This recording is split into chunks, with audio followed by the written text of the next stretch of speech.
السلام عليكم ورحمة الله وبركاته. الحمد لله. إن الحمد لله نحمده ونستعينه ونستغفره ونعوذ بالله من شرور أنفسنا وسيئات أعمالنا.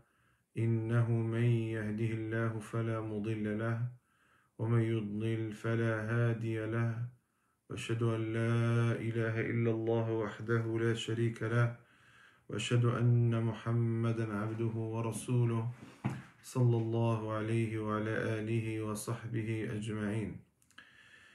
يا أيها الذين آمنوا اتقوا الله حق تقاته ولا تموتن إلا وأنتم مسلمون.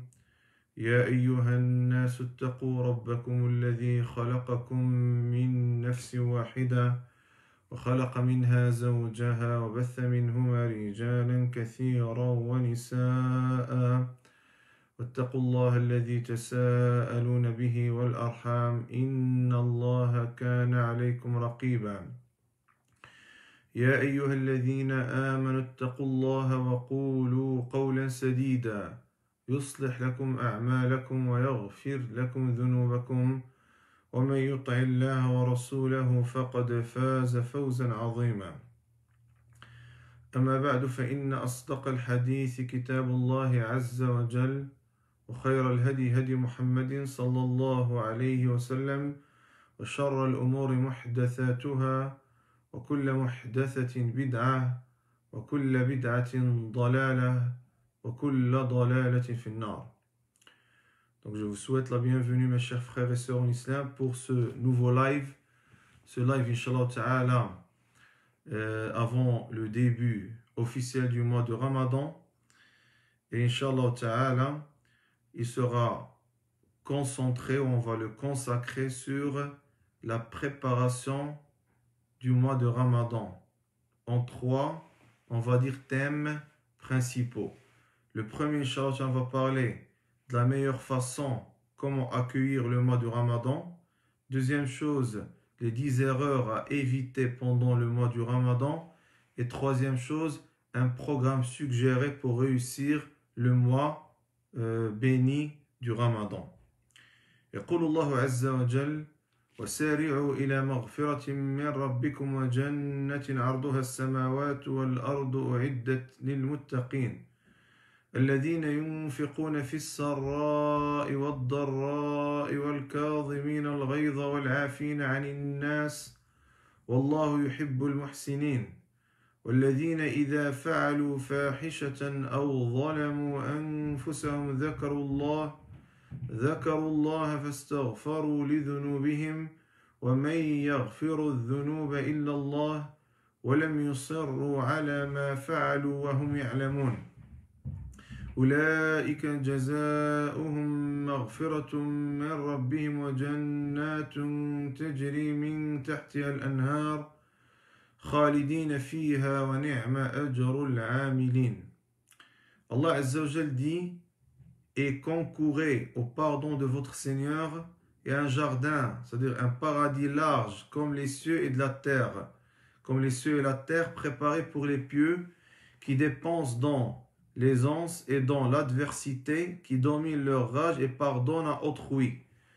Car Allah aime les bienfaisants. Et pour ceux qui, s'ils ont commis quelque turpitude ou causé quelque préjudice à leur propre âme, à leurs propres âmes, en désobéissant à Allah subhanahu wa ta'ala, se souviennent d'Allah et demandent pardon pour leurs péchés. Et qui est, subhanahu wa ta'ala, qui pardonne les péchés, sauf Allah ou en dehors d'Allah. C'est Allah subhanahu wa ta'ala, certes, qui pardonne les péchés et qui ne persiste pas ciment dans le mal qu'ils ont fait. Ceux-là ont pour récompense le pardon de leur Seigneur, ainsi que les jardins sous lesquels coulent les ruisseaux pour y demeurer éternellement, comment est beau le salaire de ceux qui font le bien.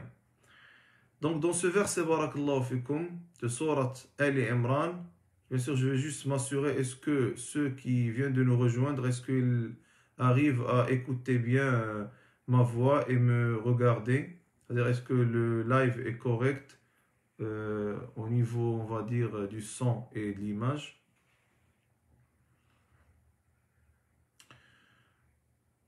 Donc le temps que quelques-uns parmi eux va confirmer, Inch'Allah, on continue. Donc, j'ai dit barakallahu fikum à partir de ce verset-là, Allah Azza wa Jal nous dit et concourez au pardon de votre Seigneur. Pourquoi j'ai choisi barakallahu fikum ce verset-là comme introduction à notre live d'aujourd'hui? Pour vous dire barakallahu fikum que le mois de Ramadan c'est un mois pour concourir au pardon de notre Seigneur et pour concourir vers le paradis de notre Seigneur et pour concourir vers le repentir et concourir vers l'invocation et concourir vers le bien, vers la consolidation des liens de parenté, vers la bonté envers les parents, vers l'aumône, vers le jeûne, vers l'adoration. Ça, c'est le mois pour tout ce que je viens de donner comme exemple. C'est-à-dire que le mois de Ramadan, pour le bien préparer, il faut réaliser ce sens de ce verset-là de Surat Al-Imran, concourir vers le bien. Car malheureusement, quand vous savez que le mois de Ramadan est transformé auprès de beaucoup parmi nous, malheureusement une période de festivité marquée par la présence d'aliments, des boissons, de friandises, une période pour veiller devant les chaînes de télévision, une période pour veiller devant les matchs du soccer. Même il y a des gens malheureusement qui préparent cela même avant l'avènement du mois de Ramadan. Et ce qui est malheureux que les gens sont prêts pour toutes ces choses-là, ont ce souci-là pour être prêts à ne rien rater comme, on va dire, spéciaux, promotions dans les centres d'achat et dans les marchés d'une façon plus générale, pour rien rater comme on vient de dire, aliments ou boissons. C'est comme quoi le mois de Ramadan a été légiféré pour cette raison-là, Wallahu al-Musta'an. Et comme vous savez que le mois de Ramadan, c'est un invité. Et nous, en tant que musulmans, on doit bien accueillir notre invité. Et pour l'accueillir convenablement, car le mois de Ramadan, c'est pas, on va dire, du concret, c'est de l'abstrait. Ce qu'on appelle en arabe al-ma'nawi wa al-hissi. Bien sûr, lorsqu'on va inviter un invité, on va dire concret, comme notre voisin, nos proches, ainsi de suite, on va les accueillir de la meilleure façon. On va essayer d'être généreux envers cet invité-là. Donc c'est la même chose. Si on veut bien accueillir notre invité, qui est le mois de Ramadan, qui va demeurer un mois parmi nous, soit 29 ou 30 jours, on doit le bien accueillir. On doit être généreux envers ce mois-là. Mais la générosité ici doit se caractériser par quoi? Par les actes d'adoration, soit obligatoires ou surérogatoires. Donc on doit comprendre pourquoi Allah Azza wa Jal a légiféré le mois de Ramadan principalement pour réaliser l'obéissance à lui et pour éviter les interdictions. قال الله عز وجل يا أيها الذين آمنوا كتب عليكم الصيام كما كتب على الذين من قبلكم لعلكم تتقون أياما معدودات. Allah Azza wa Jal dit, ô vous qui avez cru, on vous a prescrit le jeûne comme on l'a prescrit à ceux avant vous, ainsi atteindrez-vous la piété pour des jours bien déterminés. Subhanallah.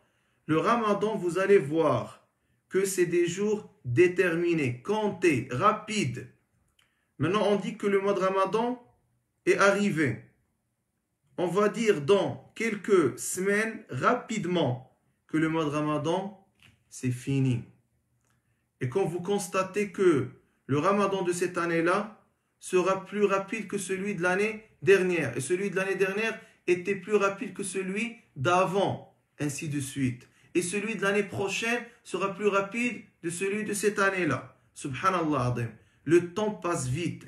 Et le mois de Ramadan va finir rapidement. Donc on doit profiter au maximum. Pour cela, Allah Azza wa Jalla dit Ayyaman ma'doudat. Le mois de Ramadan, c'est des jours bien déterminés qui passent rapidement, subhanallah, qui vont finir rapidement.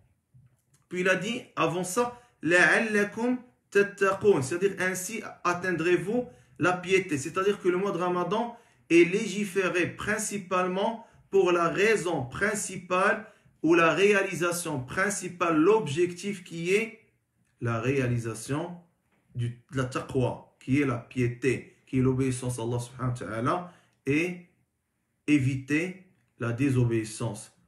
Les savants ont défini taqwa en disant at-taqwa signifie aller chercher on va dire une protection contre le châtiment d'Allah subhanahu wa ta'ala en ayant la totale obéissance en lui, en évitant ces interdictions.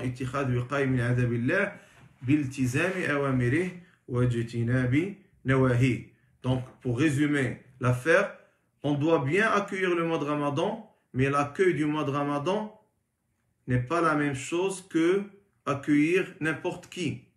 Et aussi, on ne doit pas tomber dans l'erreur des autres. On ne l'accueille pas par les films, par les caméras cachées, par les boissons, par l'aliment, par, on va dire, le soccer ou le football, ainsi de suite. On ne va pas perdre notre temps pendant ce mois-là dans ces futilités. On doit essayer de profiter au maximum pendant ce mois-là, Inch'Allah Ta'ala, pour réaliser l'objectif principal qui est at-taqwa.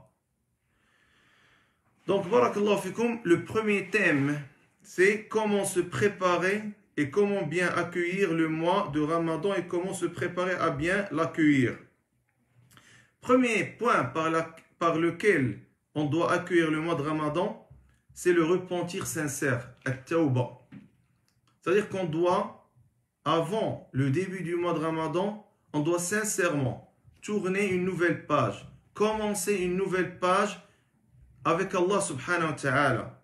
On doit avoir l'intention sincère, le repentir sincère auprès d'Allah subhanahu wa ta'ala pour aller satisfaire Allah subhanahu wa ta'ala avant ce mois du Ramadan, avant le début de ce mois. قال الله عز وجل وتوبوا إلى الله جميعا أيها المؤمنون لعلكم تفلحون. Il a dit dans le sens du Coran, et repentez-vous tous devant Allah aux croyants afin que vous récoltiez le succès.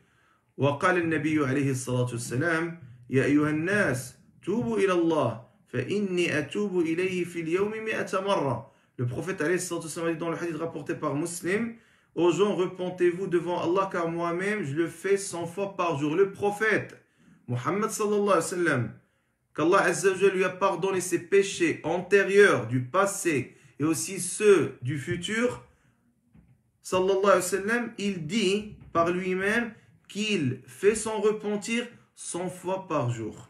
Imaginons. Et nous, subhanallah, les pécheurs, ceux qui font des péchés, qui font de la désobéissance, ainsi de suite, jour et nuit, on est censé en priorité d'aller multiplier le nombre du repentir quotidiennement et principalement avant le début du mois de Ramadan. Ça, c'est le premier point par lequel on doit commencer pour bien accueillir le mois de Ramadan, c'est par un repentir sincère. Deuxième point, l'invocation ad-du'a. Ad-du'a. C'était rapporté que les pieux prédécesseurs invoquent Allah Azza wa Jal 6 mois avant le mois de Ramadan pour qu'Allah Azza wa Jal leur fasse vivre jusqu'à l'arrivée de ce mois-là, pour leur fasse parvenir et vivre jusqu'à l'arrivée de ce mois de Ramadan. Puis il l'invoquait pendant 5 mois après l'écoulement du mois de Ramadan pour qu'Allah Azza wa Jal accepte d'eux ce qu'ils ont fait comme bonne action pendant le mois de Ramadan. C'est-à-dire 11 mois au mode d'invocation. Salaf Salih, les pieux prédécesseurs, étaient au mode d'invocation pendant 11 mois de l'ensemble de toute l'année. À part le mois de Ramadan. Le mois de Ramadan, c'était un mois vraiment réservé, consacré pour multiplier le nombre des bonnes actions et de l'adoration. C'est-à-dire dans le sens qu'il invoque Allah Azza wa Jal pendant 11 mois. 5 après le Ramadan et 6 avant le mois de Ramadan pour qu'Allah Azza wa Jal leur facilite de vivre jusqu'à l'arrivée du mois de Ramadan et pour qu'Allah Azza wa Jal accepte ce qu'ils ont fait pendant le mois de Ramadan. Nous aussi, on doit profiter, invoquer Allah Azza wa Jal sincèrement pour qu'il nous aide à réussir le mois de Ramadan, à être sincère pendant le mois de Ramadan, à profiter du mois de Ramadan, à qu'il nous aide, qu'il nous assiste à adorer convenablement Allah subhanahu wa ta'ala. Qu'en fin de compte, si on arrive à être droit, debout, pendant 11 rak'ah de tarawih à titre d'exemple, ou à jeûner sans avoir un sentiment de fatigue, ou de faire du bien, de l'aumône, ou de lire le Coran et multiplier la lecture du Coran, ou le khatm, c'est-à-dire de lire le Coran au complet plusieurs fois pendant le mois de Ramadan, c'est pas grâce à nos muscles, c'est pas grâce à notre physique, c'est pas grâce à notre force, c'est grâce à Allah subhanahu wa ta'ala. Donc cela nécessite une invocation d'Allah subhanahu wa ta'ala. Ça nécessite un tawakkul à Allah azza wa jal. C'est de mettre confiance en Allah subhanahu wa ta'ala. Donc deuxième point, l'invocation. Troisième, c'est s'acquitter du jeûne obligatoire. Celui qui a des dettes à verser par rapport au jeûne, c'est-à-dire qu'il est censé de jeûner des jours de rattrapage, dont principalement les femmes, à cause par exemple de leur menstruation, ainsi de suite, ils doivent le faire. Bien sûr, maintenant, ce que je suis en train de dire, c'est un peu trop tard, car c'est soit demain, le mois de Ramadan, après-demain, mais généralement, il faut être conscient de ce point-là, que ça fait partie de la préparation du mois de Ramadan à l'avance, une semaine, 2, 3, 4 ou un mois ou encore plus, c'est de prêter attention à ce point-là, c'est de s'acquitter, c'est-à-dire de rattraper tout jeûne qui fait partie, on va dire, du rattrapage ou de la compensation, ce qu'on appelle en arabe al-qada, avant le début du mois de Ramadan. Comme ça, lorsqu'il va commencer, il n'aura pas aucune dette à verser concernant le jeûne. Quatrième point par lequel on doit aussi accueillir le mois de Ramadan, c'est se renseigner sur les règles de la jurisprudence du jeûne et les mérites du mois de Ramadan. Se renseigner sur le fiqh du jeûne et sur Fadl Som Ramadan ou Ajr Som Ramadan. C'est très important. Comment ça se fait que la personne va jeûner en ignorant les dispositions de la jurisprudence du jeûne? Comment la personne va jeûner en ignorant les mérites du jeûne? Tu trouves malheureusement des gens, s'il ne veut pas parrainer sa femme du bled, il va l'amener, par exemple, au Canada, en France ou dans un pays, on va dire, occidental tout simplement. Il va, subhanallah, se renseigner auprès de toute personne de la communauté pour être bien prêt pour éviter toute erreur dans le remplissage, par exemple, des formulaires, dans, je ne sais pas, l'interview qu'il va avoir avec, je ne sais pas, un agent d'immigration, ainsi de suite. Il va vraiment être attentif. Il ne va rien rater. Il va bien préparer ces choses pour ne rien rater et pour ne pas tomber dans l'erreur. Subhanallah al-Azim, ça c'est le mois de Ramadan. C'est un pilier parmi les piliers de l'islam. Comment ça se fait que la personne entre dans ce mois-là et commence son jeûne, mais il ignore complètement les règles du jeûne, les annulatifs du jeûne, les conditions du jeûne, les piliers du jeûne, tout ce qui est en rapport avec fiqh as-siyam, tout ce qui est en rapport avec fadlu as-siyam. Et après, au milieu, je ne sais pas, de ce mois de Ramadan, en plein milieu, il vient te voir pour te dire « Oh, cheikh, oh, imam, je ne sais pas, j'ai fait telle et telle bêtise, est-ce que mon jeûne est toujours valide ou non ?» Tu lui dis « Non, par exemple, c'est pas valide. » Tu dis « Wallah, je ne savais pas. » Mais si tu t'es bien renseigné avant le début du mois de Ramadan, tu n'auras pas dû tomber dans cette erreur-là.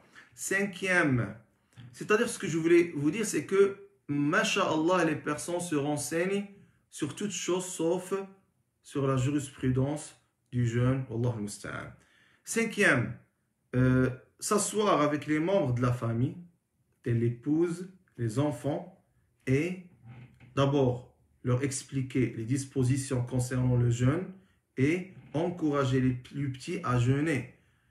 et se réunir aussi pour mettre un programme ensemble. Il ne faut pas jeûner ou on va dire aller chercher la récompense du jeûne d'une façon individuelle. Il faut la chercher et la partager avec tes membres de famille pour avoir la baraka, la bénédiction à domicile. C'est très important. Il faut se réunir et mettre un programme, même si ce programme-là, c'est un programme pour, on va dire, un moment court de la journée.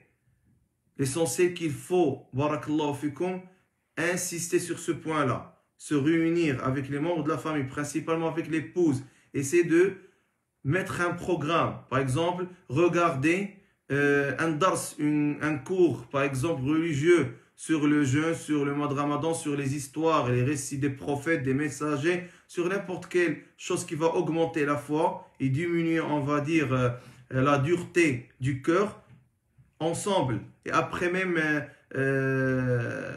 ce cours-là sur télévision, c'est possible de débattre sur ça, discuter ensemble, avoir une discussion, les avis, ainsi. Il n'y a pas de problème ici. Il faut avoir, on va dire, une vie sociale, religieuse au sein de la maison. C'est très important. Faire une petite halaqa, assise ensemble pour lire le Coran, pour faire réciter le Coran avec tes enfants, pour les aider à mémoriser, des concours à titre d'exemple, des questions-réponses. C'est très important. Il faut, on va dire, faire vivre le mois de Ramadan et les activités du mois de Ramadan et l'ambiance du mois de Ramadan principalement et au début au sein de la maison. Aller ensemble prier dans la mosquée de Tarawih ou des prières obligatoires. Ainsi, il faut mettre un programme pour, on va dire un programme familial pour réussir le mois de Ramadan. Donc, c'était le 5e point. 6e point, jeûner en Sha'ban pour bien se préparer au jeûne du mois de Ramadan. Ça, c'est un peu maintenant trop tard. Et j'ai déjà expliqué ce point-là dans le passé, dans quelques posts sur Facebook et dans une vidéo sur le groupe WhatsApp. Donc, ça, c'était au début du mois de Sha'ban. Maintenant, on est vers sa fin. Donc, généralement, la personne, pour se préparer mieux pour le mois de Ramadan, s'entraîner mieux pour le mois de Ramadan, il jeûne des jours du mois de Sha'ban. Donc, Aïcha radiyallahu anha qalet وما رأيته صلى الله عليه وسلم أكثر صياما منه في شعبان. Il a dit qu'Allah Azza wa Jalla soit satisfait d'elle. Je ne l'ai jamais vu jeûner un mois entier en dehors du mois de Ramadan. Je ne l'ai jamais vu jeûner aussi fréquemment qu'en Sha'ban. Rapporté par le Bukhari et Muslim. 7e point et dernier par lequel on doit bien accueillir le mois de Ramadan, c'est mettre un programme, mais cette fois, ce n'est pas un programme avec la famille, mais un programme individuel. C'est très important. Si je ne dis pas que c'est une condition pour réussir le mois de Ramadan. Car si tu vas dire dans ta tête que Inch'Allah, je vais lire le Coran, Inch'Allah, je vais prier à la mosquée, Inch'Allah, je vais terminer telle et telle série, on va dire sur les récits des prophètes à titre d'exemple, ou sur la jurisprudence, ou finir la lecture d'un livre, ainsi de suite, Inch'Allah, sans mettre un programme bien précis en fonction de tes disponibilités, de tes occupations, en fonction de ton travail. Mais pendant le travail, il y a des personnes qui peuvent avoir de la disponibilité pendant le travail, pendant les pauses. Par exemple, des gens que même pendant le travail, ils font rien. Ils sont par exemple devant leurs écrans, en train d'attendre, je ne sais pas, une tâche à faire, ainsi de suite. Il ne faut pas perdre le temps. Par exemple, les gens ici, surtout par rapport aux agents de sécurité ici, eux, ils sont assis pendant toute la journée. Ils ne font pas grand-chose. Donc, il ne faut pas rester assis, je ne sais pas, en train de rien faire. Non, il faut faire sortir le Coran, écouter un dars, selon ce qui est permis pendant le travail. Et en dehors du travail, il faut voir, en fonction de ça, comment je peux profiter. Il faut mettre un programme. Lorsque je dis un programme, c'est vraiment, il faut tracer un tableau, ouvrir, je ne sais pas, un fichier vierge du Word et tracer un tableau avec 29 jours du début du mois de Ramadan jusqu'à sa fin. Et bien sûr, vers les 10 dernières nuits, il faut multiplier, on va dire, l'effort. Si la personne même vers ces 10 dernières nuits peut prendre un congé pour mieux se concentrer, qu'il le fasse sans qu'il hésite. Donc ce que je voulais vous dire, barakallahu fikum, il faut mettre un programme. Et si la personne arrive à réaliser 50% de ce programme-là, wallah, c'est une grande baraka. Mais il faut aller avec un programme. Il ne faut pas aller comme ça d'une façon aléatoire, ashwa'iya. Inch'Allah, je vais lire le Coran, mais il ne sait pas. Est-ce qu'il va le lire avant le Fajr ou après le Fajr, ou après le Dhuhr, ou après l'Asr, ou avant l'Asr, ou après le Maghrib, ou après l'Isha, ou avant qu'il dort, exactement quand. Si la personne va procéder de cette façon-là, en fin de compte, il va se trouver avec, on va dire, un résultat qui n'est pas satisfaisant. C'est-à-dire qu'il va peut-être rien lire.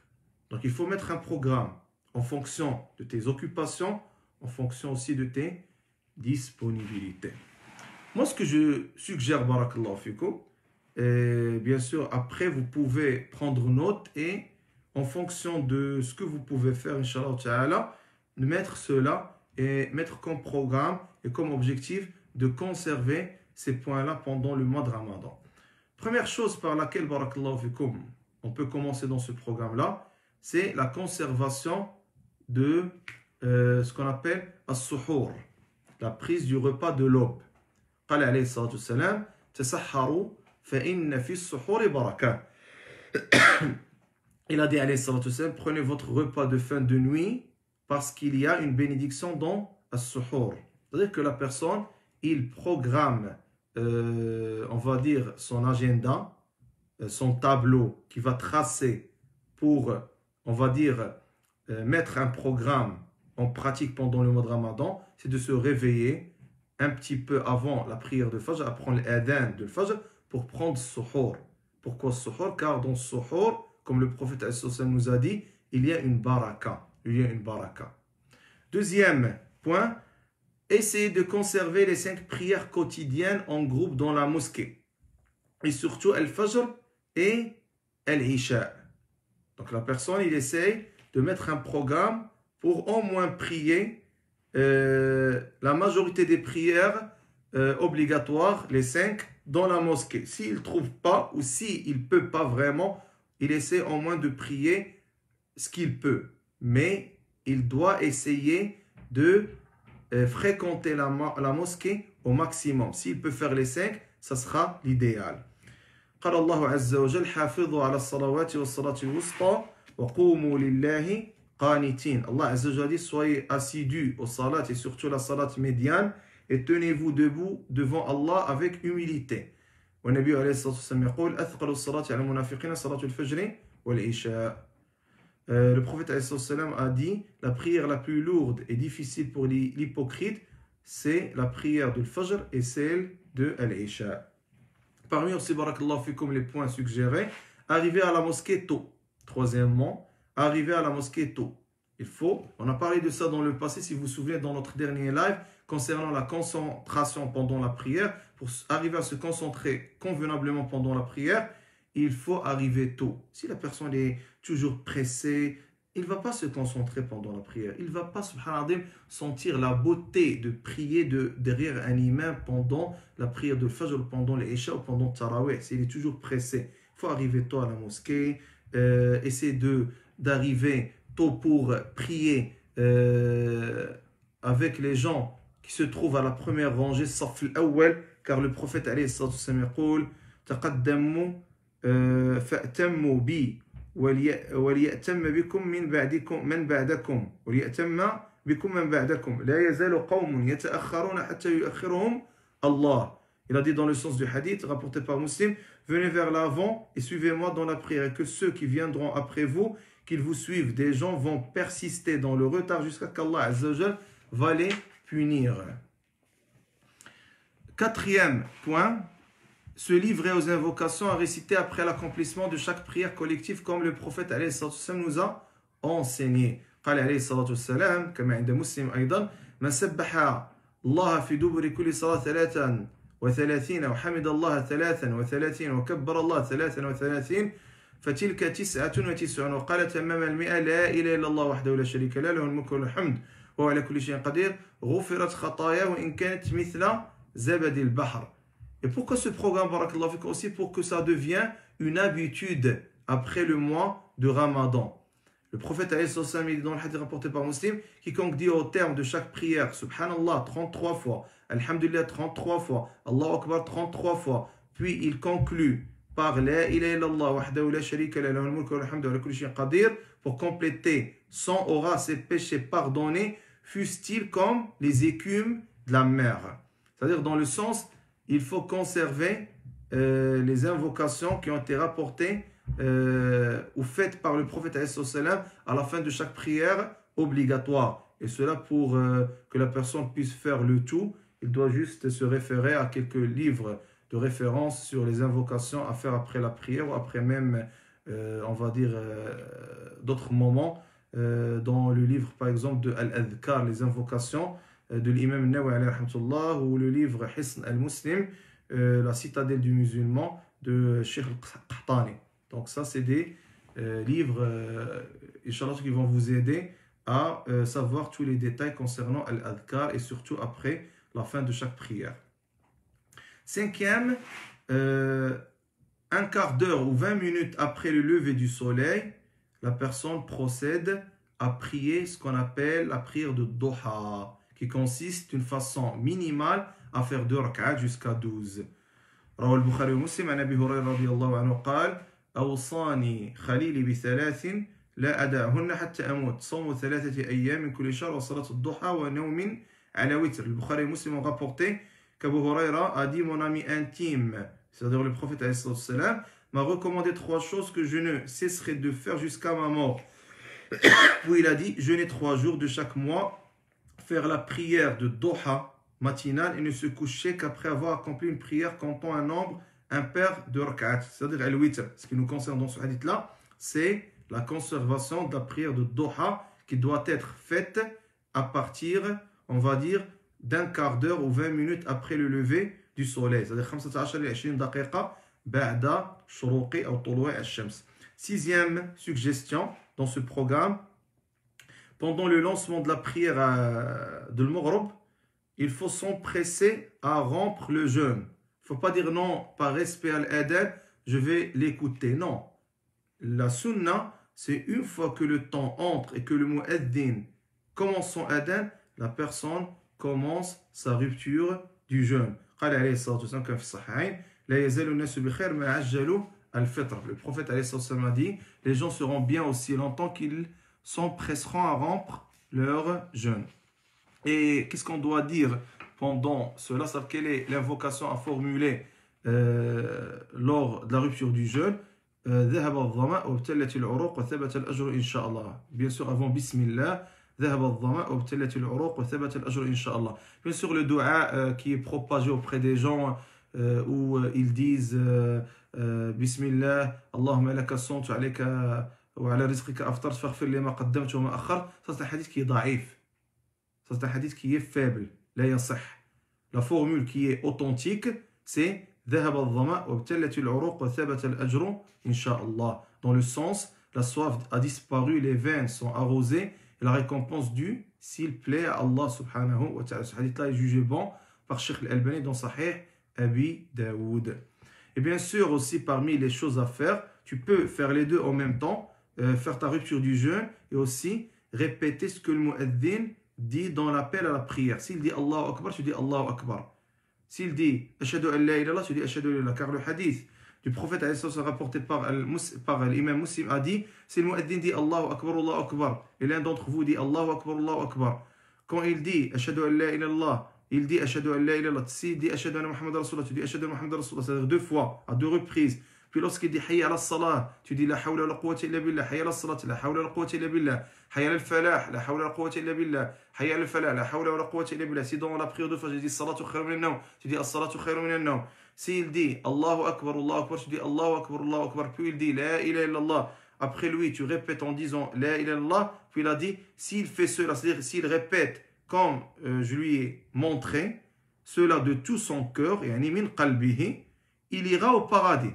Il قال عليه الصلاة والسلام من قال هذا من قلبه دخل الجنة. نعم.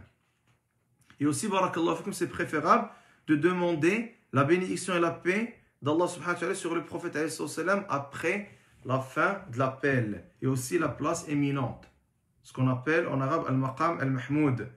Le prophète alayhi salam dit إذا سمعت المؤذن فقولوا مثل ما يقول ثم صلوا عليه فلما صلى عليه صلاة صلى الله عليه بها عشرا صلى الله عليه وسلم ثم سألوا الله للوسيلة فإنها منزلة في الجنة لا تنبغي إلا لعبد من عباد الله وأرجو أن أكون أنا هو فمن سأل للوسيلة حلت له الشفاعة رواه مسلم. Il a dit عليه الصلاة والسلام dans le sens du hadith rapporté par Muslim, lorsque vous entendez l'appel à la prière, répétez ce que le muaddin a dit, puis demandez à Allah de m'accorder sa bénédiction, car celui qui prie pour moi une seule fois, Allah priera pour lui 10 fois autant. Ensuite, demandez à Allah de m'accorder la place éminente, qui est un poste qui ne sera accordé qu'un seul serviteur. Et c'est lui, bien sûr. Puis il a dit, mon intercession lui sera alors due le jour dernier. Rapporté par Muslim. Puis il a dit dans un autre hadith, celui qui, après avoir entendu l'appel à la prière, prononce cette formule, Allahumma rabba hadi ad-da'wa at-tamma was-salati al-qa'ima ati Muhammadan al-wasilata wal-fadila wa ba'athu maqaman mahmoudan alladhi wa'adta hallat lahu shafa'ati yawm al-qiyamah. Celui qui dit cette formule-là, celui-là, mon intercession lui sera acquise le jour dernier. Bien sûr, tous ces détails-là, vous allez les trouver dans les livres suggérés sur les invocations, soit celui de l'imam Nawawi ou du Cheikh du livre Hisn al-Muslim. Bien sûr aussi parmi les choses à ne pas rater, c'est invoquer Allah entre l'adhan et l'iqama. Le prophète a dit l'invocation entre l'appel à la prière et l'iqama ne sera jamais rejetée, alors invoque Allah. La personne doit profiter dans ces moments. Il ne va pas commencer à jouer avec son téléphone ou à bavarder avec son ami. Il profite dans le moment entre l'adhan et l'iqama, le temps que la prière commence, le temps que l'imam arrive pour commencer la prière.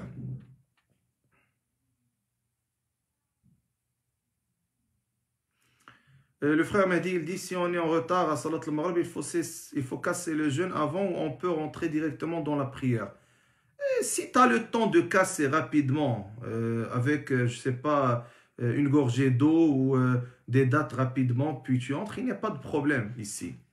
Si tu vois que, par exemple, tu vas rater complètement toute la prière, ça c'est une autre histoire.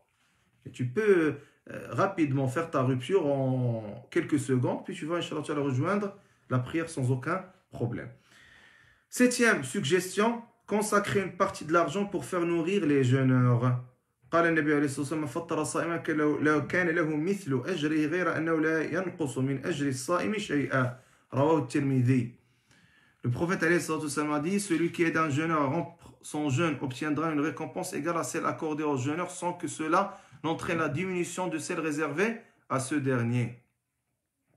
Et bien sûr, parmi les meilleures manières de gagner ces récompenses, c'est d'aider les mosquées, les associations musulmanes humanitaires dans la distribution de cette nourriture aux jeûneurs partout dans le monde. Ce n'est pas juste au niveau local. Mais bien sûr, selon la capacité de la personne. Allah Azza wa Jalla ne cherche pas une âme plus que sa capacité, comme il a dit dans Surat Al-Baqarah. 8e suggestion dans ce programme, assister à la prière de Tarawih. Bien sûr, lorsqu'on dit assister à la prière de Tarawih, c'est de prier avec l'imam du début jusqu'à la fin. Pourquoi? Car le prophète alayhi salatu wassalam a dit Man qama ma'a al-imam hatta yansarif kataba Allahu lahu qiyam layla. Allah Azza wa Jal, ou pardon, le prophète alayhi salatu wassalam a dit dans le hadith, authentique bien sûr, déclaré authentique par Cheikh Al-Albani, il a dit certes, celui qui reste avec l'imam jusqu'à qu'il quitte les lieux aura la récompense d'une nuit entière de prière. C'est-à-dire, s'il prie avec l'imam du début jusqu'à la fin, il aura la récompense d'une prière entière une nuit entière de prière.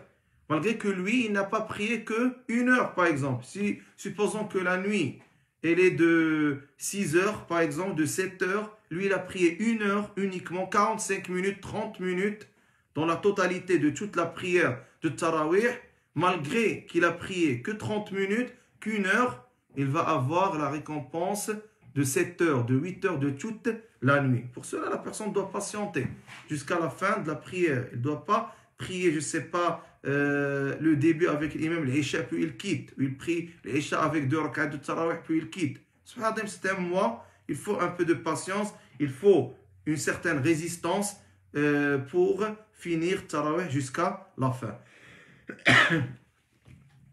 9e chose, Aussi parmi les choses, barakallahu fikum, veiller à dormir tôt, directement après la prière de Tarawih. Principalement, c'est ça que la personne doit essayer à faire.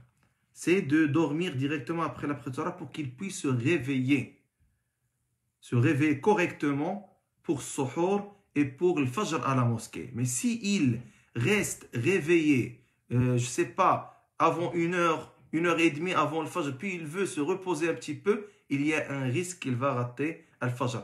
Et aussi, s'il va dormir tard la nuit, même s'il va se réveiller, on va dire, très fatigué. Il ne va pas pouvoir vraiment, on va dire, profiter convenablement de la prière obligatoire à la mosquée. Il ne va pas prier concentré, il va être fatigué. Donc, il sera mieux de dormir tôt, directement après At-Tarawih. 10e point suggéré, la lecture du Coran, en conservant une partie comme moyen chaque jour pour pouvoir le finir en entier, au moins une seule fois. La personne, il essaie de faire une moyenne quotidienne, ce qu'on appelle en arabe wird yawmi. قال عليه الصلاة والسلام من قرأ حرفا من كتاب الله فلو به حسنة والحسنة بعشر أمثالها أما إني لا أقول ألف لام ميم حرف بل ألف حرف ولام حرف وميم حرف.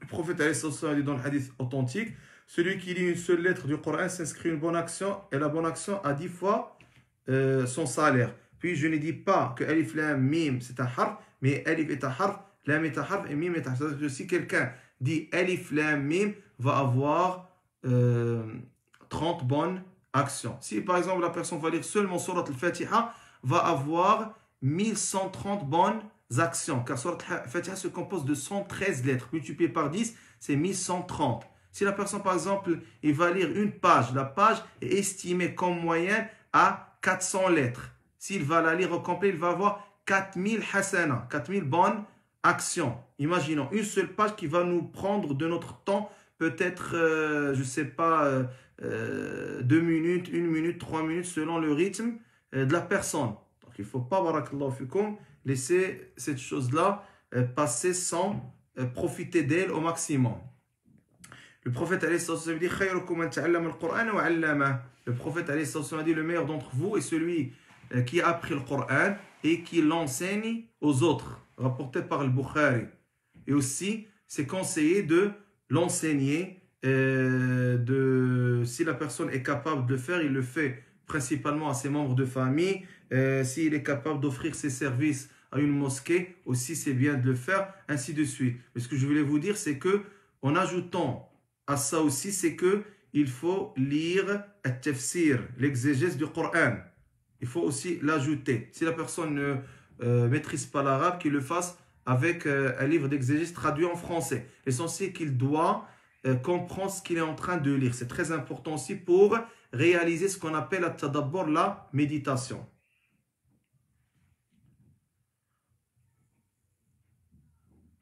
Non. 11e point, la conservation des invocations, l'adhkar, du matin et du soir. Ce qu'on appelle adhkar al-sabah et al-masa.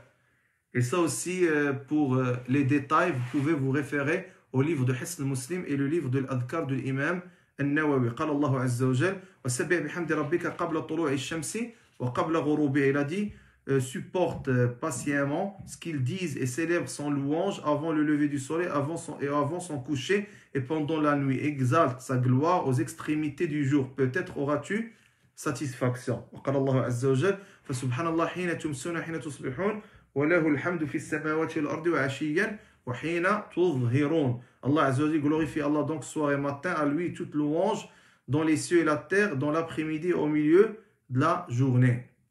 C'est-à-dire que la personne doit être en mode d'invocation pendant toute la journée, grâce aux invocations de sabah et le masa, celle en matin et celle en soirée. Bien sûr, le meilleur moment à faire pour l'invocation matinale, c'est entre al-fajr, l'aube, et entre le lever du soleil. Mais si la personne le fait après le lever du soleil, il n'y a pas de problème. Il peut le faire jusqu'à al-dhuhr. Et le meilleur moment pour le faire concernant al-masa, al-adhkar d'après-midi, c'est entre l'asr et le maghrib. Mais s'il va les faire après dhuhr, il n'y a pas de problème. Ça commence de Dhuhr jusqu'à Al-Maghrib. Mais le meilleur moment, c'est entre l'Asr et le Maghrib. Deuxième point, la bonté envers les parents et la consolidation des liens de sang avec les proches. Ce qu'on appelle salat al-arham. قال النبي عليه الصلاة والسلام لا يدخل الجنة قاطع رحم. Il dit عليه الصلاة والسلام, celui qui coupe ses liens de parenté n'entrera pas au paradis. وقال عليه الصلاة والسلام من أحب أن يبسط له في رزقه وأن ينسأ له في أثره فليصل رحمه. Le prophète عليه الصلاة والسلام dit quiconque voudrait que sa subsistance soit augmentée et que sa durée de vie soit prolongée, qu'il respecte la consolidation de ses liens de parenté. Bien sûr, ça c'est très important, surtout au début du mois de Ramadan. La personne qui a des parents au bled ou des proches au bled, il faut les appeler, on va dire, pour leur parler, pour entendre peut-être de leur part des invocations au début de ce mois de Ramadan. Il faut essayer, barakallahu, de mettre aussi une liste avec tous les membres de la famille et appeler un par un. C'est une récompense, barakallahu fik. Je ne dis pas, c'est une obligation à la fin. 13e point à suggérer, conserver les prières surérogatoires régulières avant ou après la prière obligatoire. Il y a, barakallahu fikum, un nombre de 12 rak'ah qui sont des rak'at plus importants que Tarawih à conserver quotidiennement. C'est les 2 avant As-Subh, 4 avant Dhuhr, 2 après Dhuhr, 2 après le Maghrib et 2 après Al-Isha. C'est au total 12. Ces 12 rak'at, on les appelle en arabe Ar-Rawatib. Et ces rak'at se font à l'entrée du temps de la prière. C'est-à-dire comme les 4 avant Dhuhr ou les 2 avant As-Subh se font après l'adhan de Al-Dhuhr et de Subh, pas avant.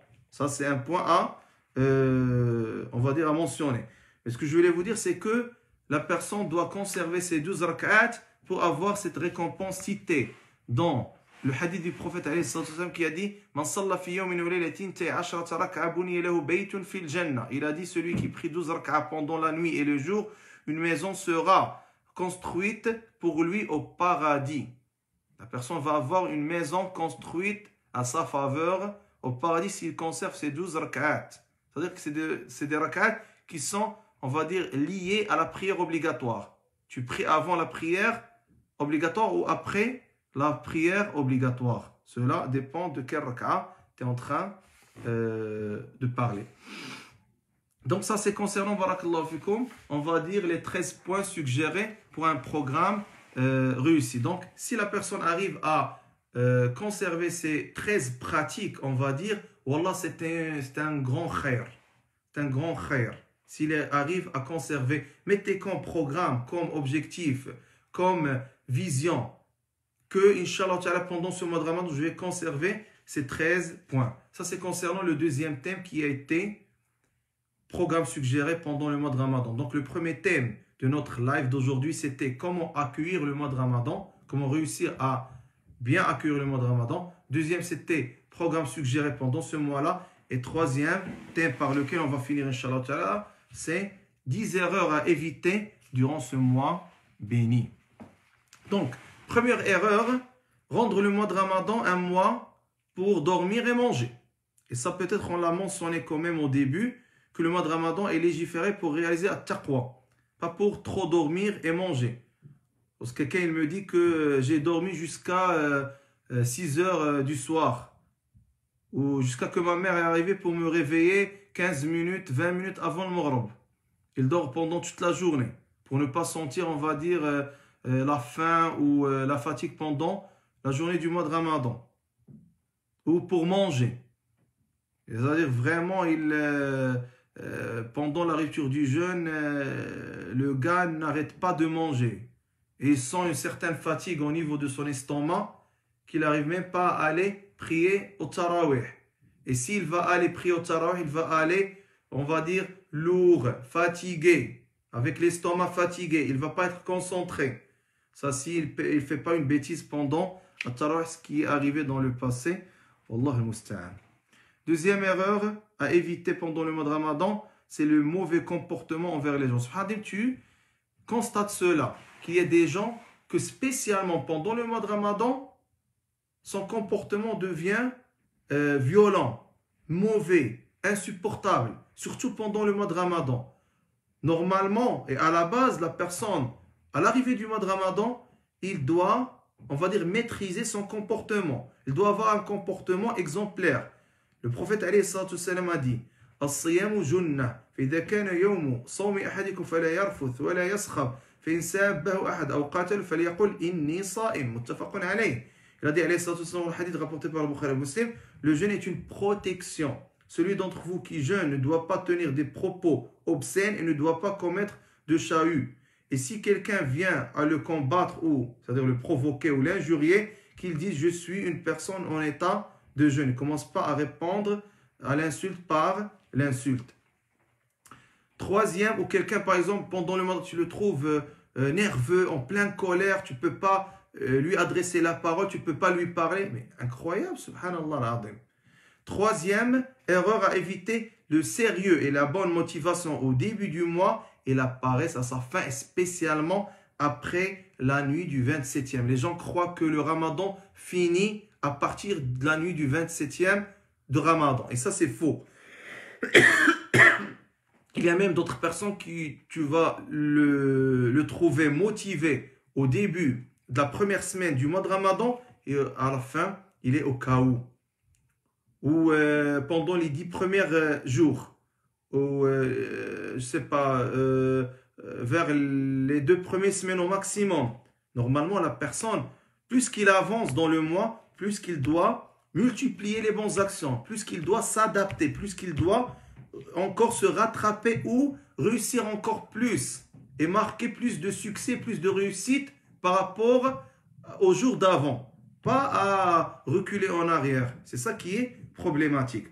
Quatrième erreur à éviter, l'abandon de la prière de Tarawih et se contenter de faire la prière obligatoire ou le contraire. Il y a des gens, subhanallah, ça c'est remarquable. Ils entrent à la mosquée, par exemple, après la prière de l'Isha pour prier à Tarawih. Ou par exemple, il peut faire avec toi Tahajjud, puis il rate la prière de Fajr, qui est obligatoire à la mosquée. Qui est une prière obligatoire, et la prière de Tarawih, c'est une prière qui est surérogatoire. C'est-à-dire dans le sens, qu'est-ce qu'il fait? Il va veiller pendant toute la nuit pour faire avec toi Tarawih et Tahajjud, le Qiyam, puis après il va tomber dans le chaos et il va aller dormir. Il ne va même pas peut-être prier Al-Fajr à temps. Ça c'est un grand péché. Vraiment c'est une erreur, on va dire, monumentale. C'est une erreur grave, subhanallah. La personne, il passe tout son temps pour conserver une prière surérogatoire et lors de la prière obligatoire, il la rate. Donc nous, ce qu'on suggère, de conserver les deux. Puis il y a d'autres personnes, qu'est-ce qu'ils font? Ils viennent, ils prient avec toi les Isha, puis ils quittent sans prier Tarawih. Ça, c'est une erreur. Et on a mentionné qu'il rate un grand ajr, une grande récompense. Donc, il ne faut pas abandonner ni la prière de Tarawih, ni la prière obligatoire, surtout à la mosquée, à temps. Et ce qu'on demande, il faut conserver les deux. Si tu n'auras pas le choix que de choisir entre les deux, dans ce cas-là, tu dois choisir la prière obligatoire. Le prophète alayhi sallam yaqul, quiconque a animé ses nuits du mois de Ramadan avec la prière pour sa foi et pour son désir de complaire à Allah, ses péchés antérieurs lui seront pardonnés. Man qama Ramadan imanan wa ihtisaban ghufira lahu ma taqaddama min dhanbihi. Cinquième erreur à éviter, ça c'est concernant surtout les femmes. Il y a des femmes qu'Allah Azza wa Jal leur donne la meilleure récompense. Ils passent toute leur journée dans la cuisine. Ça, c'est une chose qu'Allah Azza wa Jal va, Inch'Allah Ta'ala, les récompenser pour ces efforts-là. Mais il ne faut pas, barakallahu fikum, on va dire, consommer tout le temps, toute la journée du mois de Ramadan dans la cuisine. Il faut s'organiser d'une façon à trouver un équilibre. Mais subhanallah, de passer toute la journée dans la cuisine en ratant le Coran, sa lecture, l'adoration, la prière, l'adhkar, et pour passer, c'est-à-dire que de toute façon, je sais que les époux, les hommes ne vont pas apprécier cela, mais ce que je voulais vous dire, que les hommes doivent être à un certain moment compréhensifs. Il faut qu'ils comprennent, il faut que la femme essaie de se contenter sur l'essentiel, qui va, Inch'Allah Ta'ala, être correct à servir sur table, sans entrer dans vraiment beaucoup de choses qui vont, en fin de compte, être du gaspillage et de la perte du temps et remplir l'estomac et ne pas pouvoir aller prier et des conséquences qui ne sont même pas bonnes. Donc, la femme doit trouver un équilibre, cuisiner d'une façon équilibrée pour, on va dire, satisfaire, on va dire, ses enfants et son mari, et aussi essayer de trouver un équilibre pour aller profiter du mois de Ramadan, de l'adoration d'Allah subhanahu wa ta'ala, de la lecture du Coran, et aussi que le mari en même temps doit être quelqu'un de compréhensif, les enfants ainsi de suite. Donc c'est très important qu'il faut que la femme ne passe pas tout son temps pendant toute la journée du mois de Ramadan en train de cuisiner et en fin de compte elle se trouve au cas où après la prière du Maghrib sans pouvoir ni lire une seule lettre du Coran, ni regarder un dars, ni aller prier Tarawih en groupe. C'est un problème, Wallah al-Musta'an. Donc il faut trouver un équilibre. Sans aucun doute, je répète et j'insiste sur ce point-là, que la femme qui cuisine et qui prépare quoi manger à ses membres de famille, elle a une récompense, Inch'Allah Ta'ala. Mais aussi, il faut dans l'autre sens, trouver un équilibre pour que son mois de Ramadan ne soit pas un mois qui va passer pour elle dans la cuisine, uniquement dans la cuisine, ce qui est problématique. Wallah al-Musta'an. Ça, c'était la 5e erreur à éviter pendant le mois de Ramadan. 6e erreur. On doit normalement finir car je ne veux pas dépasser 1 heure. Donc, 6e erreur à éviter, c'est, on l'a quand même mentionné tout à l'heure, donc je vais passer rapidement. 6e erreur, barakallahu fikum, c'est de commencer le mois de Ramadan en ignorant le fiqh de Siyam, en ignorant la jurisprudence du jeûne. Ça, c'est une erreur grave. Moi, je la qualifie de grave. Pourquoi? Car la personne, habituellement, commence son mois sans savoir la jurisprudence du jeûne qui va provoquer des erreurs qui peuvent invalider son jeûne. Ce qui est problématique. Wallah al-Musta'an. Donc, la personne doit se renseigner d'une façon convenable sur la jurisprudence al-fiqh concernant as-siyam. S'il ne le fait pas, donc il est en train de commettre une erreur. Wallah al-Musta'an. 7e erreur à éviter, ne pas faire suhoor. Si tu ne fais pas suhoor, tu rates une baraka. Le prophète, comme on a cité tout à l'heure dans le hadith, il y a dans suhoor une baraka, comme nous a informé. Donc je vais passer rapidement car j'ai déjà parlé de ça. 8e erreur à éviter aussi pendant le mois de Ramadan, c'est de transformer ce mois-là une occasion pour rester devant les émissions et les séries télévisées, les caméras cachées, je ne sais pas, les films, les matchs du soccer, ainsi de suite. Et on a mentionné ça à l'introduction au début, que le mois de Ramadan, barakallahu fikum, est légiféré principalement pour réaliser at-taqwa, la piété en Allah subhanahu wa ta'ala. Ya ayyuhalladhina amanu kutiba alaykum as-siyamu kama kutiba ala alladhina min qablikum la'allakum tattaqun. Ainsi atteindrez-vous la piété. Donc, le mois de Ramadan, ce n'est pas un mois pour les séries télévisées, les réseaux sociaux, je sais pas, les caméras cachées, ainsi de suite. Il faut profiter au maximum pendant ce mois-là dans l'adoration et dans les bonnes actions. 9e et avant-dernière erreur, ne pas profiter de faire les invocations au moment de la rupture du jeûne. Il y a des gens, lorsqu'il fait sa rupture du jeûne, lorsqu'il yuftar, c'est-à-dire il rend son jeûne, ce qui lui arrive, c'est que il est, à force qu'il est, on va dire, subhanallah, motivé à manger, car il avait faim pendant toute la journée, ou excité, je cherche le terme excité, donc il oublie à ce moment-là d'invoquer Allah subhanahu wa ta'ala, car le prophète a dit, 3 personnes, leur invocation ne sera jamais rejetée. Le jeûneur lors de sa rupture du jeûne, et dans d'autres hadiths, le jeûneur pendant, on va dire, pendant sa journée du jeûne. C'est-à-dire que le jeûneur, pendant sa journée du jeûne, il profite à tout moment, pendant la journée, d'invoquer Allah Azza wa Jalla, car son invocation sera exaucée, Inch'Allah. Et principalement, et en priorité, lors de la rupture du jeûne aussi, il invoque Allah Azza wa Jal, car son invocation aussi sera exaucée. Et ça, c'est peut-être peu de personnes, on va dire, qui se rendent compte, pardon, de faire l'invocation à ce moment-là. Pourquoi? Comme je viens de dire, ils sont excités à aller manger, précipités à aller manger, jusqu'à qu'il oublie, on va dire, ce moment-là. Tu n'es pas forcé de le faire tous les jours, mais il ne faut pas quand même ignorer ce fadl-là, cette récompense d'invoquer Allah Azza wa Jalla lors de la rupture du jeûne. 10e erreur, on l'a aussi mentionné, tarder la rupture du jeûne.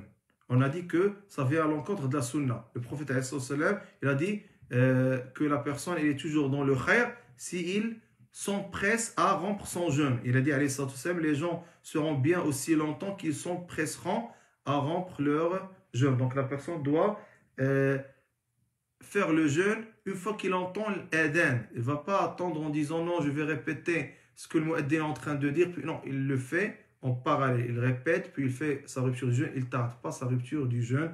Inch'Allah, on l'a déjà expliqué tout à l'heure. Donc, dernière erreur, c'est le fait de tarder la rupture du jeûne.